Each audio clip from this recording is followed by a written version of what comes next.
আর এই গণতান্ত্রিক ওয়েতে যে আমলাতান্ত্রিক জটিলতা তৈরি হয়েছে, হাসনাত আবদুল্লাহ কয়েকদিন আগে বক্তব্যে বলতেছিল যে এই রুম থেকে চিঠি লেখে পাশের রুমে পাঠানোর জন্য, ওই চিঠি আবার পোস্ট অফিসে যায়, পোস্ট অফিস থেকে তারপরে পাশের রুমে আসে।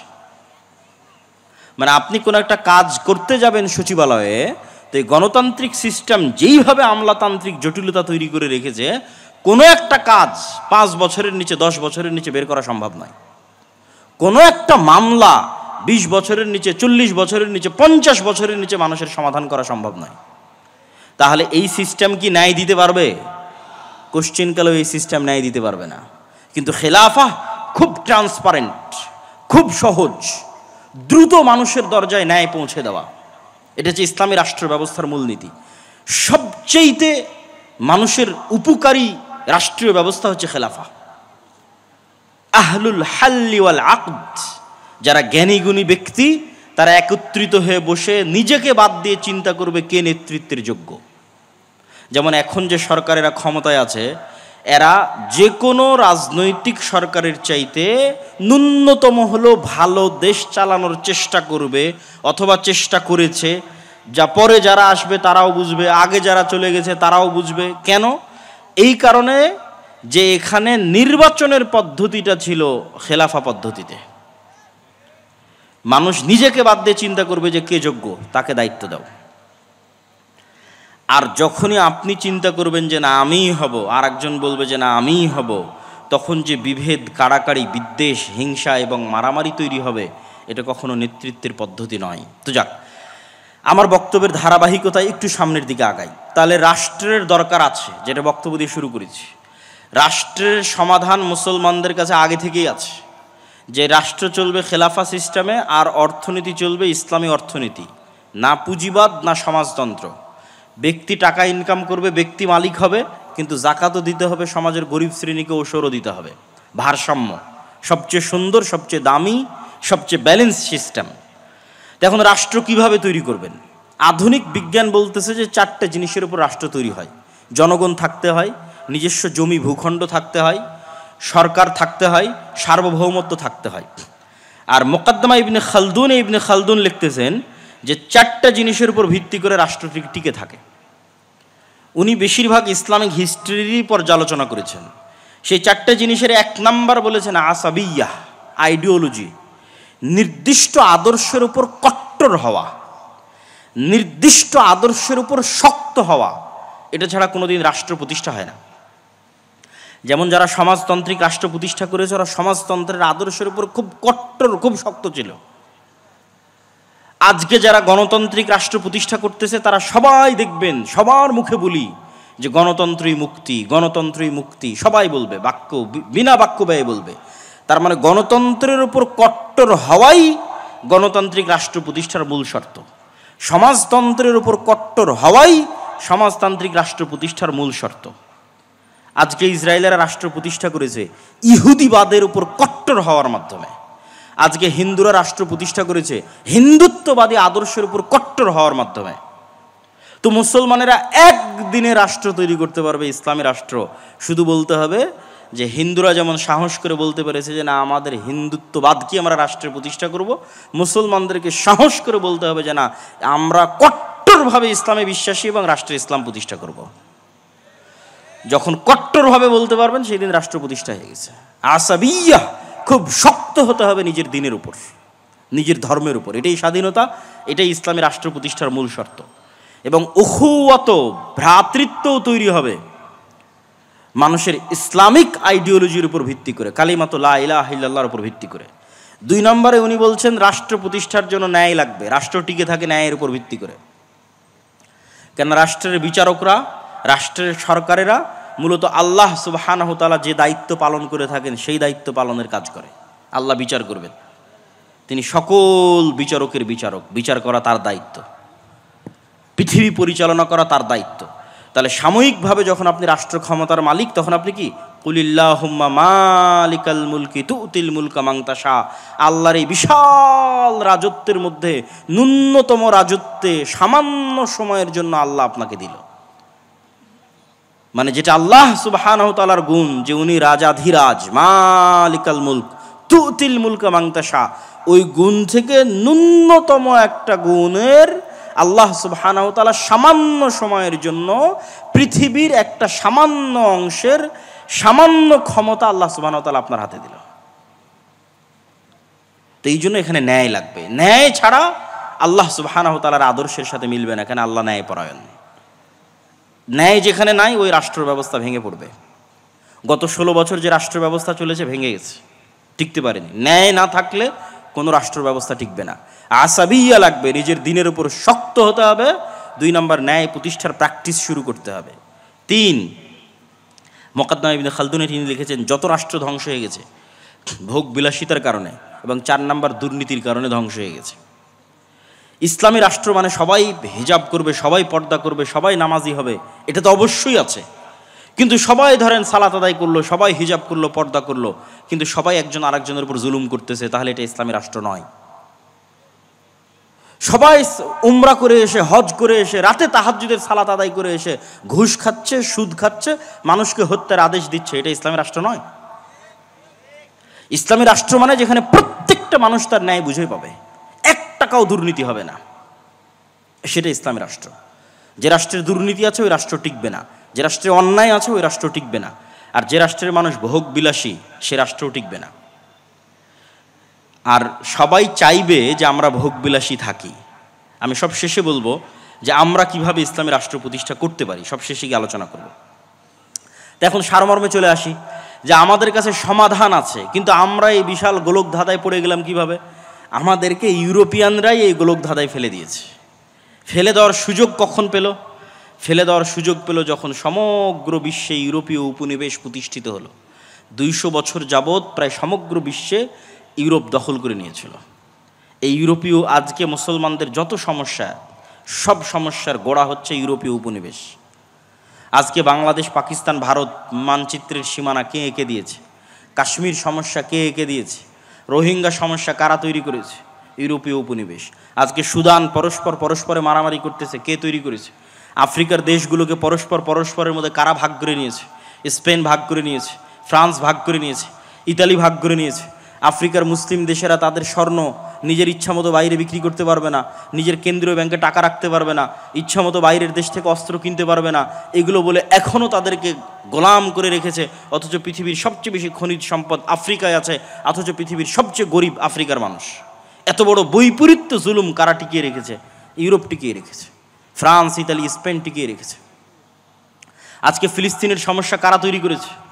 একই ভাষায়, সব আরবি ভাষায় কথা বলতেছে। সৌদি, কুয়েত, কাতার, বাহরাইন, ফিলিস্তিন, ইরাক, ইরান, সিরিয়া, লেবানন, মিশর, আলজেরিয়া সব আরবিতে কথা বলতেছে। অথচ এক দেশের সাথে আর এক দেশের শত্রুতা, মারামারি, গণ্ডগোল। সুদানের মধ্যে মুসলমানেরা মারামারি করতেছে। তো এদের সব এক দেশ থেকে আর এক দেশের মানচিত্রগুলো কারা তৈরি করেছে? ইউরোপেরা তৈরি করেছে। ফিলিস্তিনের মানচিত্র কে তৈরি করেছে? ইসরায়েলের, ওর মধ্যে ইউরোপেরা তৈরি করেছে। মুসলমানদের যে কোনো সমস্যার গোড়ায় হাত দিবেন, দেখবেন ইউরোপীয় উপনিবেশ। ইউরোপীয় উপনিবেশের গোলামির চিহ্ন এখনো মুসলমানেরা বহন করে বেড়াচ্ছে। তো তখনই তারা আমাদের এই রাষ্ট্র কাঠামোটাকে এমন অবস্থায় দাঁড় করিয়ে গেছে যেন এখানে ইসলামী রাষ্ট্র কাঠামো আর প্রতিষ্ঠিত করা সম্ভব না হয়। তাহলে আমাদের বাংলাদেশ, আমাদের আজকের পাকিস্তান, এটা কোন কাঠামোর উপর দাঁড়িয়ে আছে? যতই 1947-এ বলেন যে স্বাধীনতা পেয়েছি, যতই বলেন 1971-এ স্বাধীনতা পেয়েছি, আপনি বাংলাদেশের পুলিশ আইন বের করেন, বাংলাদেশের ফাউন্ডেশনের অনুমোদন হবে সেটার আইন বের করেন, যে কোনো আইনে হাত দেন, সব ব্রিটিশ কাঠামোর উপর দাঁড়িয়ে আছে। কাঠামো ওটাই, কাঠামো চেঞ্জ হয়নি। তাহলে ডেমোক্রেটিক সিস্টেম, সেকুলার সিস্টেম, এগুলো ইউরোপেরা তাদের সমস্যার সমাধান করার জন্য আবিষ্কার করেছে। তারপরে মুসলমান দেশগুলোকে যখন তারা দখল করে নিয়েছে, তখন এই জিনিসগুলোই তারা মুসলমানদের উপর চাপিয়ে দিয়েছে। নাও এটাই তোমাদের সমস্যার সমাধান। তোমরাও অন্ধকার যুগে ছিলা। আরে মুসলমানরা তো কোনোদিন অন্ধকার যুগে ছিলই না। মুসলমানদের ইতিহাসে কখনো খেলাফতি নিজামে এত জুলম, এত অত্যাচার, এত হত্যা কখনোই হয়নি। গত 100 বছরে খেলাফতবিহীন অবস্থায় যত অত্যাচার, যত জুলুম, যত হত্যা হয়েছে। সম্মানিত উপস্থিতি, তাহলে আমাদের বুঝতে হবে যে ইসলামের রাজনীতি আছে, ইসলামের রাষ্ট্র ব্যবস্থা আছে। আবার গণতন্ত্রই যে একমাত্র মুক্তি, এটাও চরম ভুল। আবার আমি রাজনীতিও করব না, এটাও চরম ভুল। আপনাকে বুঝতে হবে যে ইসলামী রাজনীতি কোনটা, ইসলামী রাষ্ট্র ব্যবস্থা কোনটা এবং কিভাবে প্রতিষ্ঠিত করা সম্ভব। এবার বাস্তব উদাহরণে আসি, একদম প্র্যাকটিক্যাল উদাহরণে আসি। এই যে জুলাই বিপ্লবের কথা বলা হয়, 2000 মানুষ জীবন দিল, এই 2000 লাশের বিনিময়ে এখন পর্যন্ত শিরকি জাতীয় সঙ্গীতের জায়গাতেই আছে। কি হয়েছে? কিছু হয়নি। 1972 সালে হুবহু ভারতের সংবিধানকে কপি করে যে সংবিধান তৈরি করা হয়েছে, ওই সংবিধানের জায়গাতেই আছে। আর কত উদাহরণ নেবেন? তাহলে কোনো চেঞ্জ নাই। তাহলে কেন এটা রাখা হলো? এটাই আমি বলি যে এটা হচ্ছে প্রিম্যাচিউর ডেলিভারি, মানে বাচ্চা হওয়ার সময় হওয়ার আগেই যদি বাচ্চা হয়ে যায় তাহলে এরকমই হয়। কেননা প্রকৃত ইসলামের উত্থান তখনই সম্ভব যখন আগের কাঠামো পরিপূর্ণ ধ্বংস হয়ে যাবে। তখন আগের কাঠামো বজায় রেখে পূর্ণাঙ্গ ইসলাম প্রতিষ্ঠা সম্ভব নয়। আগের কাঠামো পরিপূর্ণরূপে ধ্বংস হয়ে যাবে, ওখান থেকে পূর্ণাঙ্গ ইসলামী খেলাফতের উত্থান হবে। তো এই জন্য আমেরিকা খুব ভালোভাবে জানে যে আজকে যদি প্রধানমন্ত্রী পদত্যাগ না করে, আজকে যদি আর্মি জনগণের বুকে গুলি চালায়, তাহলে কালকে বাংলাদেশের মানুষের ওই সময় যে রাগ ছিল মাথায়, তো বাংলাদেশের মানুষ রাতের অন্ধকারে অস্ত্র হাতে উঠিয়ে নিত। যখন বাংলাদেশের মানুষ অস্ত্র হাতে উঠিয়ে নিত, সিরিয়ার মতো পরিবেশ তৈরি হয়ে যেত। সিরিয়ার বাশার আল আসাদের বাহিনী নিজ জনগণের বুকে গুলি চালাচ্ছে, বাংলাদেশ আর্মিও তার জনগণের বুকে গুলি চালাতো।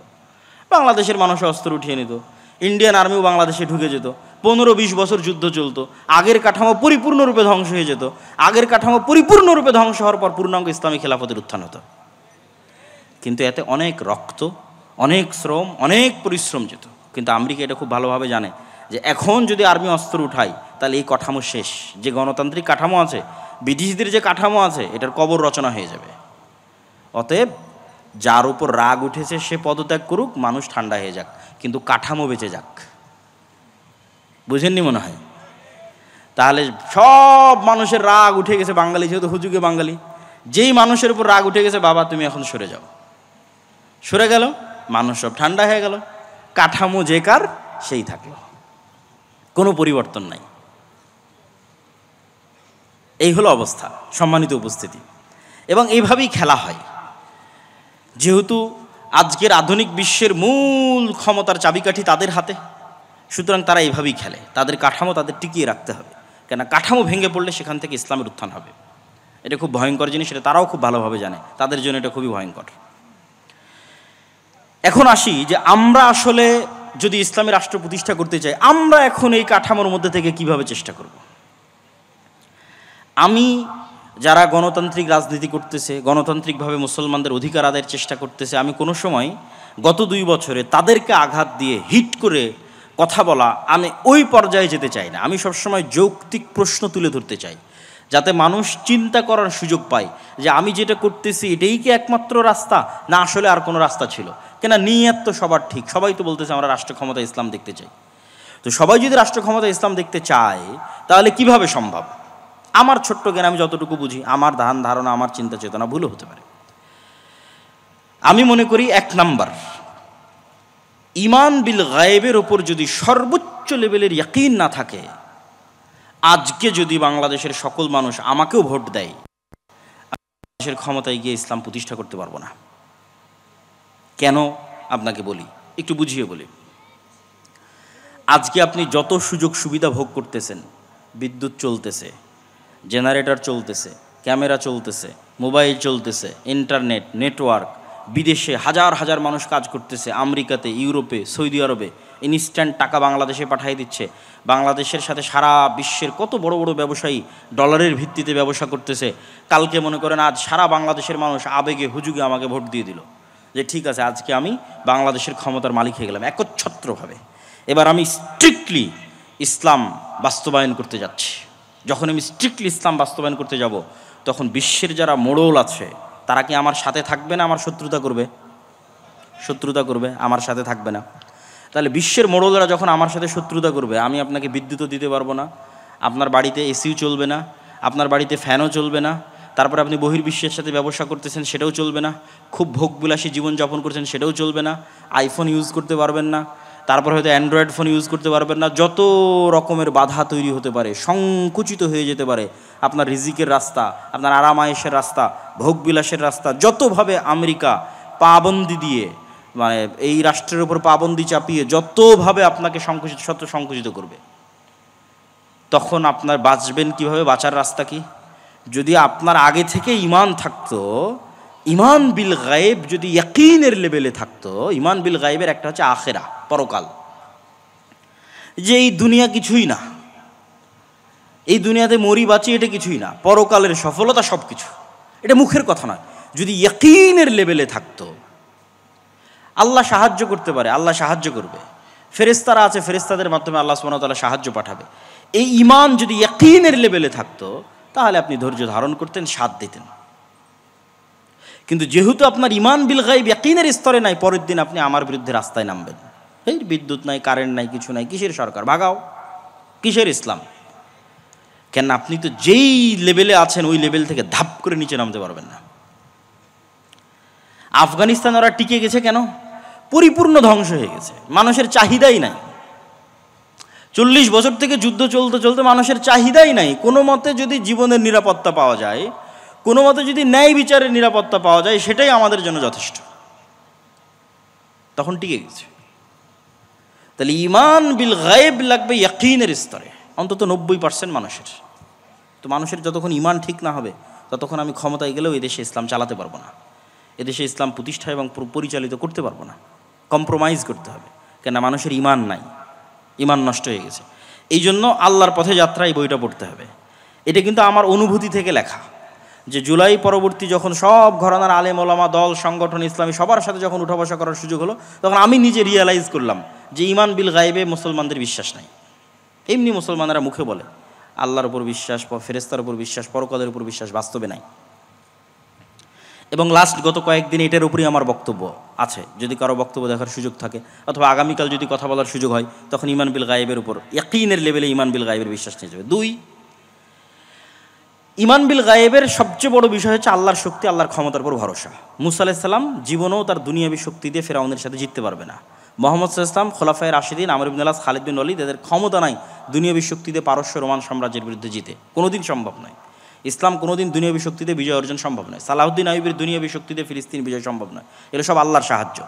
তো আল্লাহর সাহায্য পৃথিবীতে নেমে আসবে কিভাবে? যখন ঈমান বিল গায়ব হয়ে যাবে, আগের বক্তব্য যখন শুনবেন বা এই বইটা যখন পড়বেন, যখন আপনার ইয়াকিনের লেভেলে চলে যাবে, না ফেরেশতা আকাশ থেকে নেমে আসতে পারে, ইয়াকিনের যখন চলে যাবে, না এই দুনিয়া কিছুই না, পরকালই সব কিছু, ইয়াকিনের লেভেলে যখন চলে যাবে, আল্লাহ সুবহানাহু ওয়া তাআলার অস্তিত্ব এবং ক্ষমতার উপর বিশ্বাস যখন ইয়াকিনের লেভেলে চলে যাবে, তখন এবার আপনি আমল দিয়ে আল্লাহর সাহায্য দুনিয়াতে টেনে নিয়ে আসবেন। আর পৃথিবীতে আল্লাহর সাহায্য টেনে নিয়ে আসার সবচেয়ে শক্তিশালী টেকনোলজিগুলো মুসলমানদের, এটাই মুসলমানদের বিজয়ের রাস্তা।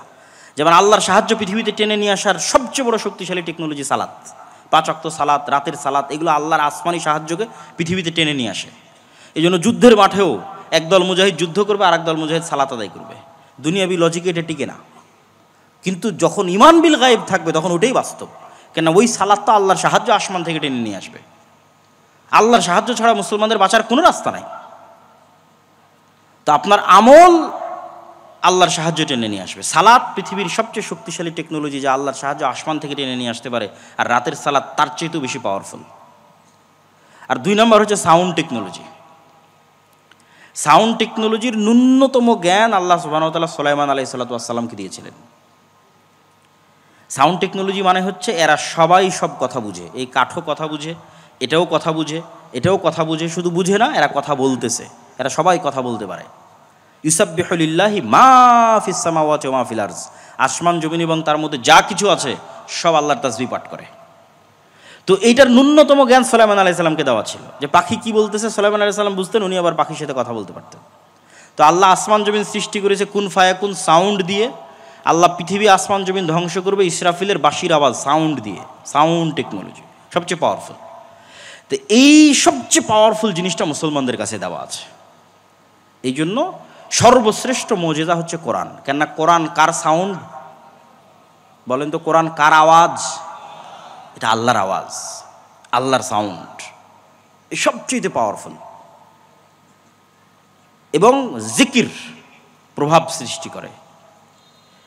কেন এগুলো সব কিছু সাউন্ড বুঝে এবং ফিল করতে পারে। যেমন ওয়েভ, আমরা যে আমার ওয়েভের মধ্যে দিয়ে আমার সাউন্ড লাইভে আমেরিকায় বসে মানুষ শুনতেছে, এটা ওয়েভের মধ্যে দিয়ে ভেসে আমেরিকা যাচ্ছে। ওই ইসরায়েল তার ওয়েভ অন করে দিয়ে মোবাইলের বিস্ফোরণ ঘটাচ্ছে, ইরানি বিজ্ঞানীদের রুমের মধ্যে বিস্ফোরণ হয়ে যাচ্ছে, কেন ওই ওয়েভটা মোবাইল রিসিভ করতেছে। তো মোবাইল যেমন ওয়েভ রিসিভ করে, এই মোবাইল সাউন্ডও বুঝে। এই জন্য জিকির সবচেয়ে পাওয়ারফুল, কোরআন সবচেয়ে পাওয়ারফুল।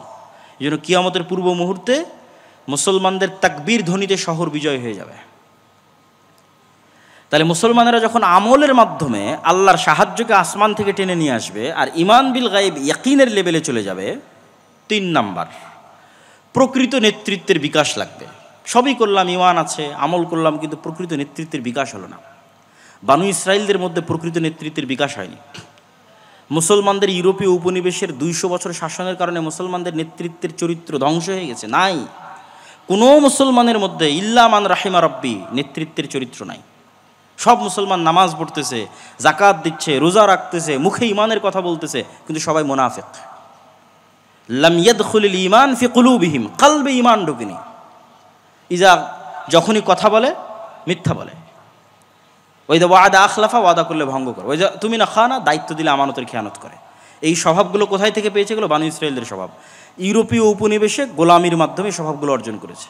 আর বানু ইসরায়েলেরা ফেরাউনের গোলামি করে এই স্বভাব অর্জন করেছে। মুসা আলাইহিস সালামও যদি বানু ইসরায়েলদের সাথে বড় হতো, মুসা আলাইহিস সালাম এরকম হয়ে যেত। এই জন্য আল্লাহ মুসা আলাইহিস সালামকে ন্যায় পরায়ণতা, সত্যবাদিতা, আমানতদারিতার নেতৃত্বের মৌলিক গুণের উপর বড় করার জন্য ফেরাউনের বাড়িতে বড় করেছে। কেন? ফেরাউনের বাড়িতে রিজিকের সংকট ছিল না, মারামারি ছিল না, কাটাকাটি ছিল না, হিংসা ছিল না, বিদ্বেষ ছিল না। প্রিন্স যেভাবে বড় হয় সেভাবে বড় হবে। তাহলে জন্মগত স্বভাবের উপর বড় হবে, জন্মগত সত্যবাদিতা, ন্যায় পরায়ণতা, আমানতদারিতার উপর বড় হবে। আর গোলাম মারামারি করবে, কাটাকাটি করবে, হিংসা করবে, বিদ্বেষ করবে, সে তো নেতা হতে পারবে না। এই জন্য ইউরোপিয়ানরা ডেমোক্রেসিকে, গণতন্ত্রকে আরও জিইয়ে রেখেছে মুসলিম দেশগুলোতে, যারা মুসলমানদের মধ্যে যাতে কোনো দিন প্রকৃত নেতার আবির্ভাবই না হয়। কেননা যখনই গণতান্ত্রিক রাজনীতিতে অংশগ্রহণ করবেন, আরেকজনের বিরুদ্ধে বলবেন, মিথ্যা বলবেন, তারপরে হিংসা করবেন, বিদ্বেষ করবেন, তাহলে তো আপনি আল্লাহর দৃষ্টিতে প্রকৃত নেতা হতেই পারবেন না। ক্ষমতা তো আল্লাহ দিবে, তা আল্লাহর দৃষ্টিতে তো প্রকৃত নেতা হতে হবে, ক্ষমতা পাওয়ার যোগ্য হতে হবে। ইমান বিল গায়েব আছে, ইয়াকিন আছে, আমাল আছে, কিন্তু প্রকৃত নেতৃত্বের বিকাশ হয়নি। প্রকৃত নেতৃত্বের বিকাশের জন্য সব নবী যেই গুণের উপর ছিলেন, সত্যবাদিতা, আমানতদারিতা, ন্যায় পরায়ণতা, সেই গুণের উপর আশা লাগবে আমাদেরকে। সত্যবাদিতা, ন্যায় পরায়ণতা, আমানতদারিতা, এইভাবে যখন কেউ এই গুণের উপর চলে আসবে, যেটা আল্লামা ইকবাল বলেছিলেন, সাবাক ফিরসে পার সাদাকাত কা, শুজাআত কা, আদালত কা, লিয়া জায়গা তুঝসে কাম, দুনিয়া কি ইমামত কা। উনি গোটা ইউরোপ, আমেরিকা সব সফর করে দেখেছেন যে মুসলমানদের কোনো সমস্যাই নাই। কেন? উনি সব বুঝেন, কিরে এরা তো গণতন্ত্রের পিছিয়ে ছুটতেছে, এরা সমাজতন্ত্রের পিছিয়ে ছুটছে, এর চেয়ে ভালো সমাধান তো মুসলমানদের কাছে আছে, তাহলে এরা পারতেছে না কেন? এগুলো সব উনি বুঝতেন, সব বুঝে উনি সামারি বের করলেন মুসলমানদের কাছে এত সুন্দর ব্যবস্থা আছে পৃথিবীতে কোথাও নাই, তাও তো সামারি বের হলো মুসলমানদের যোগ্যতা তৈরি হওয়ার সব বন্ধ করে রেখে দিয়েছে। এরা পরস্পর মারামারি, হিংসা বিদ্বেষ করবে, দুর্নীতি করবে, এই স্বভাবের উপর এদেরকে বড় করো। আফ্রিকায় রাষ্ট্রনেতারা টাকার কাছে বিক্রি, নেতারাও দেখবেন যে টাকার কাছে, ক্ষমতার কাছে। কেন? কারো সত্যবাদিতা, ন্যায় পরায়ণতা, আমানতদারিতা নাই। তুমি বলেছো মুসলমানেরা তোমাদের কাছে সব আছে, তোমরা সত্য বলা শিখো, ন্যায় পরায়ণ হওয়া শিখো, আমানতদার হওয়া শিখো, আল্লাহ তোমাদেরকে পুনরায় পৃথিবীর,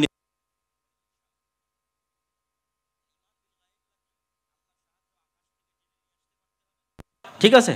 আর আগের যে কাঠামো আছে ওই কাঠামো পরিপূর্ণরূপে ধ্বংস হতে হবে, আর তার উপর প্রকৃত নেতৃত্বের আবির্ভাব হতে হবে, প্রকৃত নেতার আবির্ভাব হতে হবে। সম্মানিত উপস্থিতি,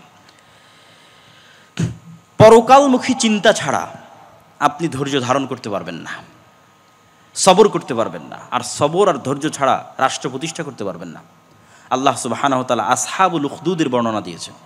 বক্তব্যের শেষে কয়েকটা কোরআনের আয়াত বলে শেষের দিকে চলে যাব। আল্লাহ সুবহানাহু ওয়া তাআলা আসহাবুল উখদুদের বর্ণনা দিয়ে বলছেন, ওয়ামা নাকামু মিনহুম ইল্লা আন ইউমিনু বিল্লাহিল আজিজিল হামিদ।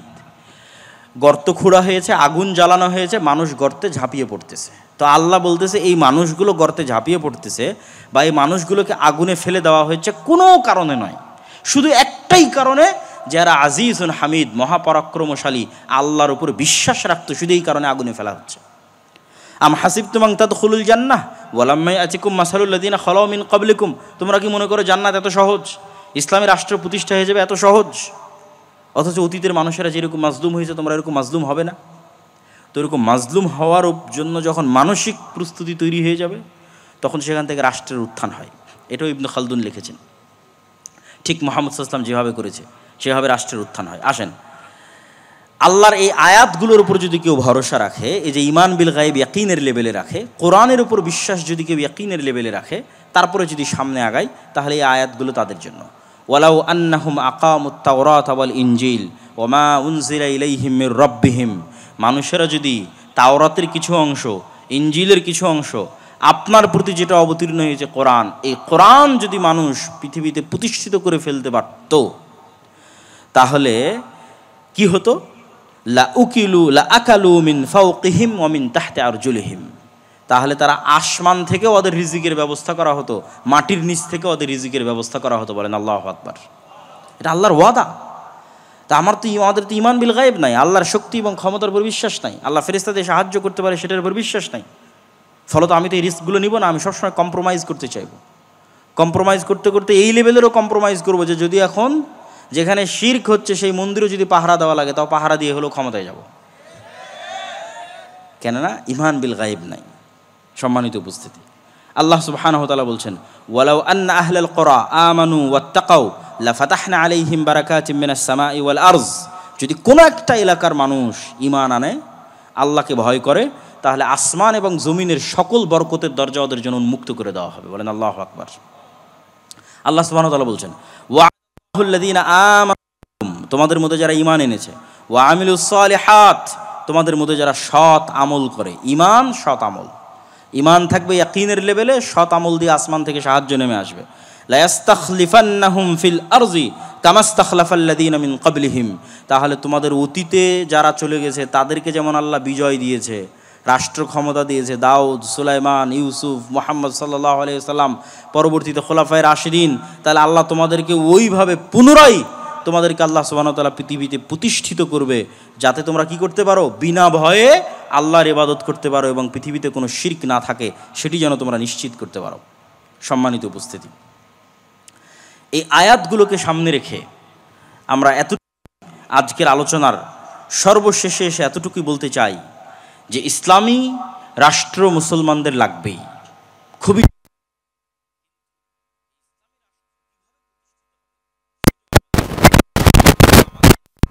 দুর্বলতা, আমাদের কাজের জায়গা কোথায় সেটা আমাদের দেখতে হবে। আপনি বলবেন যে এগুলো সব উদ্ভট কথা, এগুলো দিয়ে কি আসলে বাস্তব কাজ কি করতে? বাস্তব যদি কিছুই কাজ করার খুঁজে না পান, তাহলে অন্তত ইহুদিদের থেকে কিছু শিখার আছে। ইহুদিরা পৃথিবীর জনসংখ্যায় সবচেয়ে কম, অথচ পৃথিবীর সবচেয়ে বড় দেশের কন্ট্রোল তাদের হাতে। এই কাজগুলো অন্তত যে কেউ করতে পারবে। সেই কাজগুলো হচ্ছে শক্তিশালী প্রতিষ্ঠান তৈরি করা, শক্তিশালী মিডিয়া, শক্তিশালী অর্থনৈতিক প্রতিষ্ঠান। সারা বাংলাদেশের সব মসজিদ মাদ্রাসা মিলেও এক ব্রাকের সমান হতে পারবে না। ব্রাক অর্থনৈতিকভাবে যতটা শক্তিশালী, সারা বাংলাদেশের সব মসজিদ মাদ্রাসা মিলে অতটা শক্তিশালী হতে পারবে না। সারা বাংলাদেশের সব ইসলামিক ফাউন্ডেশন, ইসলামিক এনজিও মিলে তার সমান হতে পারবে না। কিন্তু ওই লেভেলের চিন্তা তো আমাদের মাথায় কাজ করে না। আমাদের মাথায় কাজ করে, হ্যাঁ সবাই আজকে একবারে রাজপথে নেমে একদিনেই সব কায়েম হয়ে যাবে। একবারে রাজপথে তো সব মুসলমানেরাই নেমেছিল, সব তো নামাজি রোজাদার ছেলেপেলেরাই তো সব শহীদ হয়েছিল, তো ক্ষমতা তো সব এনজিওর হাতে চলে গেল। তাহলে আগে থেকে যদি ওই জায়গায় আপনার গ্রিফট না থাকে, কন্ট্রোল না থাকে, আপনি লক্ষ লক্ষ মানুষ রাস্তায় নামলেও দেখবেন যে দিন শেষে ক্ষমতা তাদের হাতে। এই জন্য এই জায়গাগুলোতে তো অন্তত ফাইট দেওয়ার সুযোগ আছে, সচিবালয়ে কাজ করার সুযোগ আছে, মিডিয়াতে কাজ করার সুযোগ আছে। বাংলাদেশের মিডিয়া কাদের কন্ট্রোলে? দেখেন, খুঁজে দেখেন কাদের কন্ট্রোলে। তো এই জন্য আমি বলি যে শক্তিশালী শিক্ষা প্রতিষ্ঠান লাগবে, শক্তিশালী মিডিয়া লাগবে, শক্তিশালী অর্থনৈতিক প্রতিষ্ঠান লাগবে, আমর বিল মারুফ আর নাহি আনিল মুনকারের পরিশ্রম লাগবে, ন্যায় প্রতিষ্ঠার আন্দোলন লাগবে। আর আগে যেগুলো বলেছি সেগুলো তো পূর্ব শর্ত, ওগুলো ছাড়া এগুলো করলেও কোনো লাভ নাই। মানে ইসলাম যদি রাষ্ট্র ক্ষমতায় আনতে চাওয়া হয় ওগুলো তো আগে লাগবেই, তার পাশাপাশি এই জিনিসগুলোর চর্চা করতে হবে। এগুলো তো মুসলমানরা করতে পারে। সব যত মুসলমানদের সংগঠন আছে, দল আছে, রাজনৈতিক অরাজনৈতিক, সবাই মিলেও তো চিন্তা করতে পারে যে না আমরা এটার পিছনে ইনভেস্ট করি, কিন্তু দেখবেন যে না, সবার ইনভেস্টের চিন্তা চেতনা আমাকে এখনই ইমিডিয়েট এখনই ক্ষমতায় যেতে হবে। ভাই, যেহেতু গণতন্ত্র কোনোদিন ন্যায় প্রতিষ্ঠা করতে পারবে না, মানে গণতন্ত্র থাকলে জুলুম থাকবে, জুলুম থাকলে মানুষ এটাকে একদিন না একদিন সহ্য করতে পারবে না, এ কথাই ঠিক। যেমন জুলাইয়ে সহ্য করতে পারেনি, আজ থেকে 15 বছর পর আবার দেখবেন বাংলাদেশের মানুষ রাস্তায় নেমে গেছে কারো না কারো বিরুদ্ধে। তো তোমাকে আজকেই ক্ষমতায় যেতে হবে এটা জরুরি নয় তো। আগামী 30 বছর পর কীভাবে বাংলাদেশের রাষ্ট্র ক্ষমতায় যাওয়া যাবে? সবাই তো 90% মুসলমানের দেশ। অন্তত যেই সমস্ত জায়গাগুলোতে এনজিওগুলো দখল করে আছে, মিডিয়াগুলো দখল করে আছে, ওই সমস্ত জায়গাগুলো অন্তত মুসলমানদের দখলে চলে আসুক। বড় বড় ব্যবসায়ী সব মুসলমানেরা হোক, ইসলামপন্থী ব্যক্তিরা বড় বড় ব্যবসায়ী হোক, চেষ্টা করুক। তাহলে পরবর্তী 15-20 বছর পর যখন এরকম আন্দোলন হবে, যেহেতু অন্যায় থাকবে, অন্যায় থাকলে মানুষ আন্দোলন করবে, তখন অন্তত মানুষ যেন রাস্তায় নেমে বলতে পারে যে না, ওই হুজুগে নয়, এবার একদম ক্ষমতায় ইসলাম প্রতিষ্ঠা করেই ঘর থেকে বিদায় নিব, আগের কাঠামোকে সম্পূর্ণরূপে ধ্বংস করেই আমরা ঘরে ফিরব। তো ওইটার জন্য তো কাজ করার অনেক সুযোগ আছে, অসংখ্য জায়গা আছে কাজ করার। বাংলাদেশের ইসলামী দল, ইসলামী রাজনৈতিক অরাজনৈতিক সংগঠন কেউ জানেই না যে সরকার প্রাথমিক বিদ্যালয়ে গানের শিক্ষক নিয়োগ দিয়ে দিয়েছে। তাহলে প্রাথমিক বিদ্যালয়ে গানের শিক্ষক কে নিয়োগ দিল? ও 50 বছর থেকে কাজ করতেছে প্রাথমিক বিদ্যালয়ে গানের শিক্ষক নিয়োগ দেওয়ার জন্য, আর ওই জায়গায় আমার কোনো সোর্সই নাই, কোনো নিউজই নাই। কেউ যদি একটু ইসলামপন্থী থাকে তাহলে সে যেন উঁচু পদে না যেতে পারে, ঠিক আছে? সচিবালয়ে বিভিন্ন জায়গায় বদলি উমুক টুমুকের স্বীকার করে ওকে যেন ডিমোশন করা হয়। এগুলো কারা করে? ঘরে বসে থেকে একদল মানুষ করে, যাদের হাতে মিডিয়া আছে, যাদের হাতে এনজিও আছে। ওই জায়গাগুলোতে অনেক কাজ করার সুযোগ আছে, সম্মানিত উপস্থিতি।